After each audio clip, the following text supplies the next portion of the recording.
মাগুরায় ৮ বছরের শিশু ধর্ষণের নির্মম ঘটনা এবং দেশব্যাপী নারী ও শিশু ধর্ষণের ক্রমবর্ধমান ঘটনার প্রতিবাদে ফরিদপুর প্রেসক্লাবের সামনে মানববন্ধন অনুষ্ঠিত হয়েছে। রবিবার সকালে ফরিদপুর সাধারণ শিক্ষার্থীদের উদ্যোগে আয়োজিত এ মানববন্ধনে ধর্ষণের অভিযুক্তদের সর্বোচ্চ শাস্তি ও দ্রুত বিচারের দাবি জানানো হয়।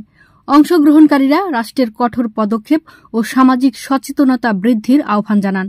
এ সময় শিক্ষার্থীরা বলেন, ধর্ষণের বিচার দ্রুত করতে হবে, সর্বোচ্চ শাস্তি নিশ্চিত করতে হবে, নারী ও শিশু নিরাপত্তা নিশ্চিত করতে সামাজিক সচেতনতা ও কার্যকর পদক্ষেপ জরুরি। দেশব্যাপী যে ধর্ষণ যে বেড়ে যাচ্ছে, যে এই শিশুটা এখনো নারী হয়ে ওঠেনি, তারা যে ধর্ষণের শিকার হচ্ছে, এটা খুবই ন্যাক্কারজনক ঘটনা। এবং একটা শিশু যদি একজন শিশুকে ৩ জন মিলে ধর্ষণ করে এবং তাকে কিভাবে ধর্ষণ করা হয়েছে নৃশংসভাবে, তার বর্ণনা আমরা সোশ্যাল মিডিয়ায় দেখেছি এবং এটা খুবই অ্যালার্মিং রেটে এটা বেড়ে যাচ্ছে। আমরা এর বিচার চাই এবং ধর্ষকের সর্বনিম্ন শাস্তি যেন মৃত্যুদণ্ড হয়, যাবজ্জীবন বা ১০-১২ বছর বা পরে জামিনে যেন তারা ছাড়া না পেয়ে যায়। একজন ধর্ষক সে কখনোই একটা সমাজের মাঝখানে বসবাস করতে পারে না, সে ছাড়া পেয়ে আরেকটা শিশুর সাথে ওরকম একটা ঘটনা ঘটাতে পারে। তো আমাদের এটাই দাবি যে একজন ধর্ষকের শাস্তি যেন সর্বনিম্ন শাস্তি যেন ফাঁসি হয়। ধন্যবাদ।